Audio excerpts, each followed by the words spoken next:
Kofe FM. Shalom and welcome to City of Faith Apostolic International Ministries with Apostle Miracle Prince, the president and producer of the Voice Daily Devotional Broadcast.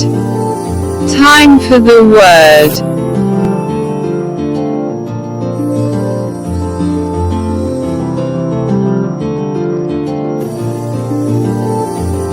Kofe FM Radio Internet Station.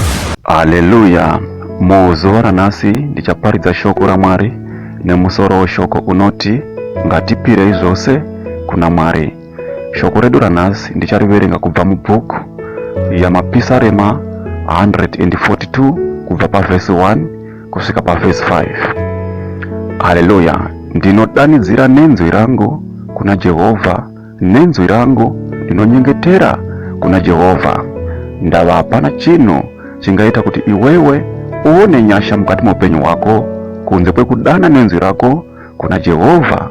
Haleluya. Nenzwi rako unofanira kunyengetera kuna Jehova, nenzwi rako unofanira kudanidzira kuna Jehova. Iwo vachanzwa inzwi rako, iwo vachanzwa munyengetero wako. Zose zinokutambudza, dana nenzwi rako. Zose zinokutambudza mukati moupenyu wako, nyengetera kuna Jehova. Iwo Jehova vachakuitira zvakanaka. Muzora nasi panguva dzino iti Jehova ndinodurura kuchema kwangu pamberi penyu. Haleluya.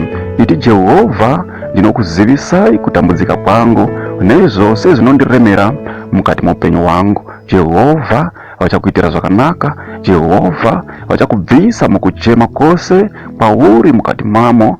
Muzora nasi panguva dzokumanikidzwa kwomweya wako. Haleluya. Mukati mako. Haleluya. Jehova vakaziva nzira dzako, panzira dzose dzaunofamba nadzo vakakuvanzira musungo yowakaipa. Laruje Porodi Mahanda Baba Nestara Jess, vana venyu ndinovanyengeterera panguva dzino vaitire zvakanaka.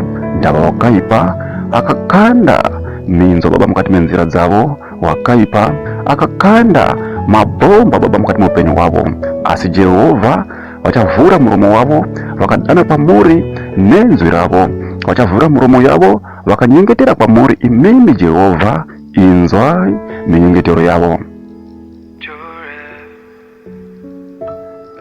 Jehova muzora nasi tarirai kurudyi rwangu muone nokuti hakuna munhu unondiziva.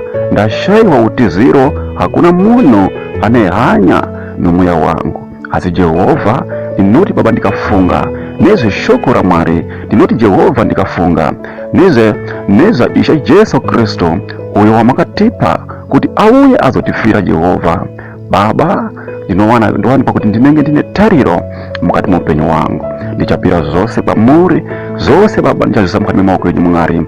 Tarirai kurudyi rwangu muone nokuti hakuna munhu unondiziva.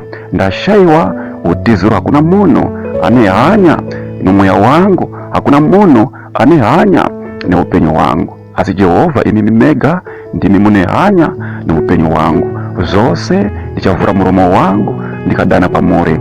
Zose zvandinoda ndichadana nenzwi rangu pamuri imimi Jehova. Laruje Porodi Mahanda Baba Nestara Jesu, ndinonyengetera, ndinotenda panguva dzino Jehova.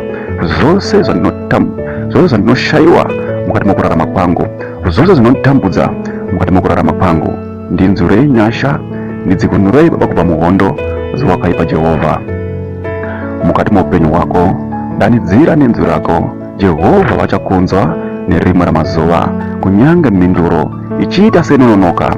Asi zvose zvipire kuna Jehova, zvose zviise muruoko rwaJehovha. Kunyange zvichirema, isa muruoko rwaJehovha. Hama mudikanwa, tariro ndiyo yega ingaita kuti isusu tione maanzazi mukati moupenyu hwedu. Pazvinhu zvose zvatinodana iva netariro, pazvinhu zvose zvatinokumbira kuna Jehova iva netariro. Kunyange ukapinda mukati mematambudziko sei, iva netariro. Tariro iyo ega ndiyo inoita kuti isusu tirambe tiine ukama naMwari mukati moupenyu hwedu. Haleluya. Ndakadanidzira pamuri Jehova, ndakati ndimi utiziro wangu nomugove wangu panyika ya vapenyu.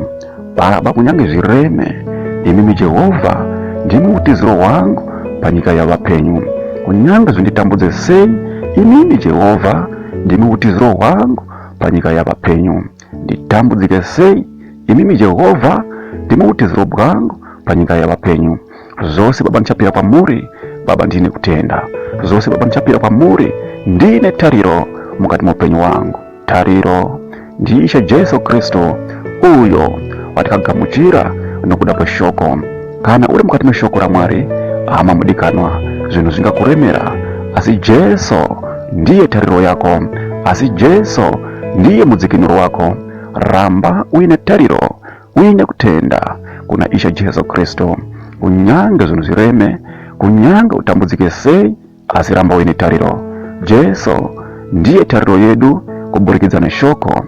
Pira zose kuna ishe Jesu Kristo, pira zose kumusiki muzora nasi. Mwari wokudenga vachakurangarira, zvinhu zvichikuremera mukati muupenyu wako, nyika ichikuseka pazvinhu zvaunenge wapinda mukati mazvo, asi Jesu ngaave iye tariro yako mukati muupenyu wako. Zvinhu zvichanaka nerimwe ramazuva. Jesu ndivo vega vanogona kutidzikinura. Jesu ndivo vega vanogona kutipa upenyu. Ramba wakatarisa pamuchinjikwa. Ngatinamatei panguva ino. Baba nezita ra Jesu ndinokutendai, ndinokuti muri mutsvene.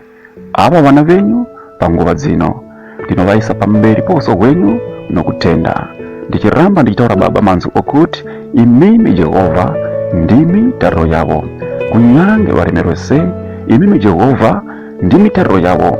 Ndinovanyengeterera kunyange vakapinda mukati mematambudziko, imimi Jehova ndimi tariro yavo. Ndinokutendai, kudzwai nokuti Baba makatendeka. Ndinokutendai, rambai muchipiwa mbiri nokuti muri mutsvene. Zvinhu zvireme mukati muupenyu hwedu. Jehova ndimwi tariro yavo. Zvinhu zvititambudze mukati muupenyu hwedu. Jehova ndimwi tariro yavo. Baba nezita ra Jesu ndinonyengeterera vana venyu panguva dzino. Jehova, zvese zvavari mukati mazvo zvinoonekwa sokuti Baba hazvingagoneke, asi Jehova nokuda kwenyu vadzikinurei Baba, vape upenyu zvakare Baba nezita ra Jesu. In Jesus' mighty name we pray. Ko-Fi FM. Thank you for listening to today's daily devotional broadcast audio. We encourage you to share this audio with friends and contacts. Also, don't forget to let people know about Apostle Miracle Prince. You can download our daily devotional broadcast audio on YouTube, or you can contact us by this number +27619164897. Shalom. Let's touch lives together. To God be the glory.